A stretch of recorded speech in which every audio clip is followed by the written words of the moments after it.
கண்டன ஆர்ப்பாட்டம் இனிமே தொடங்குகிறது.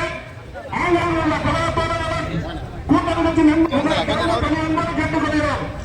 நம்முடைய மகச்செயலாளர் எஸ் கருவரன் சட்டமன்ற உறுப்பினர் தலைமையில் மாபெரும் கூட்டணி கட்சி தலைவர் அனைத்து நண்பர்களும் நேரில் கொள்ளுமாறு உங்களை சார்ந்த பணியாளர்களோடு கேட்டுக்கொள்கிறோம். திராவிட கழக தலைவர்கள் மேடைக்கு வருமாறு உங்களை தாழ்ந்த பணியாளர்களோடு கேட்டுக்கொள்கிறோம். கொஞ்சம் கழக தலைவர்கள் தயவு செய்து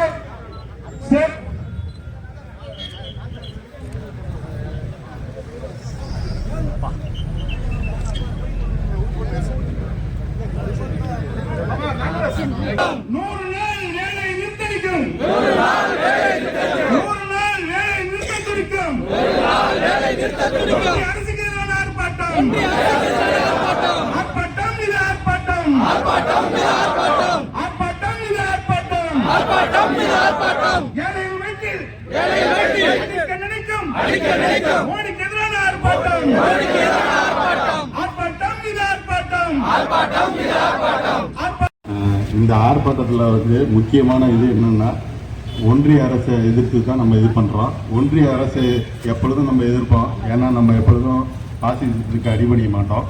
நம்ம இதில் முக்கியமான நோக்கம் என்னென்னா, நம்ம தாய் கழகமான திராவிட கழகத்தில் பேசும்போது கரெக்டாக சொன்னார். 100 நாள் வேலைவாய்ப்பு திட்டத்தில் அவங்க வந்து புதுசாக ஒரு திட்டம் கொண்டு வந்திருக்காங்க. அதில் எப்படின்னா, இத்தனை நாளாக சென்ட்ரல் கவர்மெண்ட்டும் ஃபுல்லாக கொடுத்து பண்ணிக்கிட்டு இருந்தாங்க. நான் வந்து இப்போ போகும்போது கூட எல்லா இடத்துலையும் சொன்னால் அதை நிப்பாட்டிட்டாங்க. இப்போ அதில் 60% தான் அவங்க கொடுப்பாங்க, மீதி 40% தருவாங்க. அதுவும் இல்லாமல் எந்த வேலை செய்யணும் செய்யக்கூடாதுன்னு பண்ணியிருக்காங்க. அதெல்லாம் அவங்க தான் டிசைட் பண்ணுவாங்க. அதனால தான் இந்த திட்டத்தை நம்ம எதிர்த்து பண்ணிகிட்டு இருக்கிறோம்.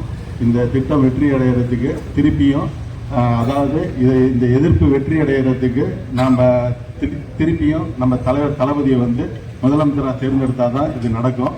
அதனால் வரப்போகிற எலெக்ஷனில் கட்டாயமாக எல்லாரும் திராவிட முன்னேற்ற கழகத்திற்கும் அதன் கூட்டணி கட்சிகளுக்கும் வாக்களிக்குமாறு அன்புடன் கேட்டுக்கொள்கிறேன். நன்றி, வணக்கம்.